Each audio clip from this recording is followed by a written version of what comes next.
स्वागत है आपका ब्रेक के बाद। और इस वक्त में सबसे पहले बात करेंगे जम्मू कश्मीर में अब्दुल्ला सरकार, लेकिन कांग्रेस क्यों आखिर बाहर से समर्थन दे रही है, ये सारी चीजें हम आपको समझेंगे और समझाएंगे।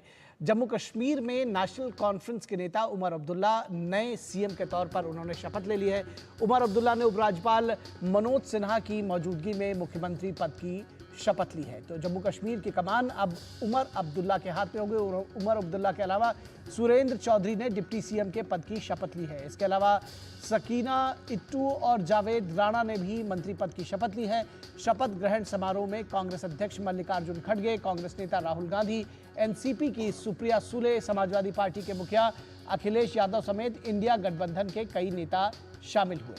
लेकिन कांग्रेस पार्टी ने उमर अब्दुल्ला की सरकार में बाहर से समर्थन देने का फैसला लिया है। ऐसा करके उन्होंने सभी को चौंकाया है। नेशनल कॉन्फ्रेंस के साथ मिलकर चुनाव लड़ने वाली कांग्रेस नई सरकार में शामिल नहीं हो रही है। कांग्रेस का बाहर से समर्थन देने का आखिर क्या मजबूरी रही, इस पर चर्चा गर्म है कि ऐसा क्यों किया कांग्रेस ने। कहा जा रहा है कि महज 6 सीटों पर जीतने वाली कांग्रेस को एक से ज्यादा मंत्री पद नहीं दे रहे थे उमर अब्दुल्ला। सवाल यह है कि क्या चुनावों में 42 सीटें जीतकर सत्ता के करीब पहुंचने वाले उमर को कांग्रेस के समर्थन की अब जरूरत नहीं है, या फिर जम्मू में करारी हार के बाद कांग्रेस अपना आधार मजबूत करने के लिए काम करना चाह रही है और यही वजह है कि वो सरकार में शामिल नहीं होना चाह रही है। तो ये सारे सवाल जो है वो रहेंगे। फिलहाल प्रधानमंत्री नरेंद्र मोदी ने उमर अब्दुल्ला को बधाई दी है। उन्होंने एक्स पर पोस्ट किया है कि उमर अब्दुल्ला के जम्मू कश्मीर के सीएम पद की शपथ लेने पर श्री उमर अब्दुल्ला जी को बधाई। प्रधानमंत्री का ट्वीट है, लोगों की सेवा करने के उनके प्रयासों के लिए उन्हें शुभकामनाएं। जम्मू कश्मीर के विकास के लिए उनके और उनकी टीम के साथ मिलकर काम करेगा। केंद्र जम्मू कश्मीर के विकास के लिए उनके और उनकी टीम के साथ मिलकर काम करेगा, यह प्रधानमंत्री ने भरोसा जताया है। और इस पूरी खबर पर बातचीत करेंगे। हमारे साथ हमारे सलाहकार संपादक विनोद मिश्रा मौजूद है।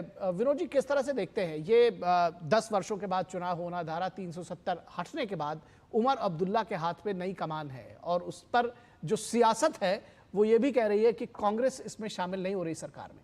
कैसे देखते हैं इसको?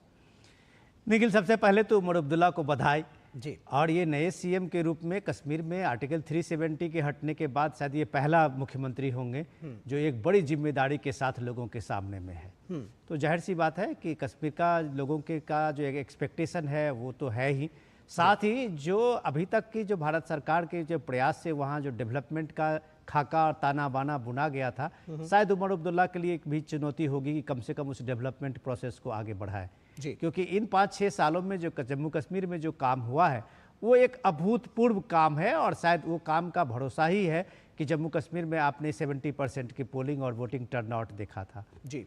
तो इन सारे चीज़ों में जो एक डेमोक्रेटिक प्रोसेस की बात आप कहते हैं, लंबे लंबे अरसे के बाद जम्मू कश्मीर में ये फिजा बनी है। जो माहौल बना है उस माहौल को भी कंटिन्यू करना वहाँ के चीफ मिनिस्टर की एक बड़ी जिम्मेदारी होगी। ये सब चीज़ें के साथ साथ चुनौती के साथ जब प्राइम मिनिस्टर मोदी ने आज खुद उमर अब्दुल्ला की को तारीफ कर उनकी बधाई देते हुए कहा है कि सेंटर और स्टेट जो है वहाँ के जो उनकी टीम है उमर अब्दुल्ला की, वो मिलकर काम करेंगे कि एक बड़ा एश्योरेंस है सेंट्रल गवर्नमेंट की तरफ से, खास करके प्राइम मिनिस्टर मोदी की तरफ से, कि जो डेवलपमेंट का काम वहाँ चल रहा है, जो शांति और अमन की व्यवस्था में जो वहाँ की व्यवस्था बनाए में सेंटर की जो भूमिका है, उस सारे भूमिका में उमर अब्दुल्ला को मदद मिलेगी। इस तरह के एश्योरेंस के पाकर शायद उमर अब्दुल्ला को इस बात के लिए भरोसा तो जरूर होगा कि केंद्र की तरफ से मिलने वाली उनकी सारी जो सहूलियतें अभी तक दी जा रही थी वो कंटिन्यू रहेगी। जो यहाँ बात रही कि आपने अपने रिपोर्ट में जो कांग्रेस पार्टी के लिए बात रखी है कि कांग्रेस पार्टी ने क्यों बाहर से समर्थन देने का वादा किया है या समर्थन देने का प्रस्ताव किया है, उसके पीछे कई सियासी मायने हैं। सियासी मायने एक तो ये है कि ये प्री अलायंस की पार्टी इंडिया गठबंधन के नाम से वहाँ चुनाव उमर अब्दुल्ला की पार्टी नेशनल कॉन्फ्रेंस और कांग्रेस पार्टी ने लड़ाई थी जी। और उस जंग में बीजेपी के साथ में और बीजेपी के अलायंस एनडीए का जो वहाँ था उसके साथ में आप कह सकते हैं कि बीजेपी वहाँ अकेली पार्टी थी, तो उसके साथ ये इंडिया गठबंधन की पार्टी लड़ी थी। तो इसके बाद अगर वो मंत्रिमंडल में शामिल नहीं होते हैं तो इसका सीधा सा मैसेज ये है कि शायद कांग्रेस की इस बात को एहसास हो गया है कि नेशनल कॉन्फ्रेंस को कांग्रेस की जरूरत है ही नहीं। अगर नेशनल कॉन्फ्रेंस को कांग्रेस की जरूरत नहीं है तो जाहिर सी बात है कि उनके साथ चिपकने से बेहतर है कि कांग्रेस पार्टी अपनी जो जमीन है वहां, जो जम्मू में, वो लगभग पूरी तरह से खो चुकी है जी। तो ऐसी हालत में उनको लगता है कि अगर हम ग्राउंड पे काम करेंगे, एक मंत्री बन जाने से कोई कांग्रेस पार्टी का रिवाइवल वहां नहीं होता है। या दूसरा ये भी संभावना जो आप बता रहे थे अपनी पार्टी में कि कांग्रेस पार्टी को ये भी लग रहा है कि कांग्रेस पार्टी अगर सीधे सीधे उमर अब्दुल्ला के साथ एक तरह से वहां कांग्रेस सिंक कर जाती है तो फिर जो कांग्रेस पार्टी का पिछले 40-50 तक में कोई वजूद जम्मू कश्मीर में नहीं था, वो शायद फिर वो वजूद के लिए कांग्रेस पार्टी को संघर्ष करना पड़ेगा। तो शायद कांग्रेस पार्टी इसीलिए संघर्ष का रास्ता चुना है। जी बिल्कुल। और निश्चित तौर पर इस पे कई सारे सवाल कांग्रेस के गठबंधन के साथी खड़े हो रहे थे, वो भी बरकरार रहेंगे विनोद जी। जिस तरह से अनुच्छेद 370 पर जो स्टैंड है उमर अब्दुल्ला का, वो अभी भी बरकरार है। तो जाहिर तौर पर जैसा आपने कहा कि सवाल फिर कांग्रेस के लिए बहुत सारे हो जाते हैं। फिलहाल इस खबर पर चर्चा करने के लिए शुक्रिया, लेकिन आप हमारे साथ बने रहिए, हम आगे भी आपसे चर्चा करेंगे। फिलहाल यहाँ रुकेंगे एक छोटे से ब्रेक के लिए, लेकिन ब्रेक के बाद जब वापस लौटेंगे तो चर्चा करेंगे पश्चिम बंगाल की, जहां पर डॉक्टर्स की हड़ताल का आज 11वां दिन है और ममता सरकार मौन है।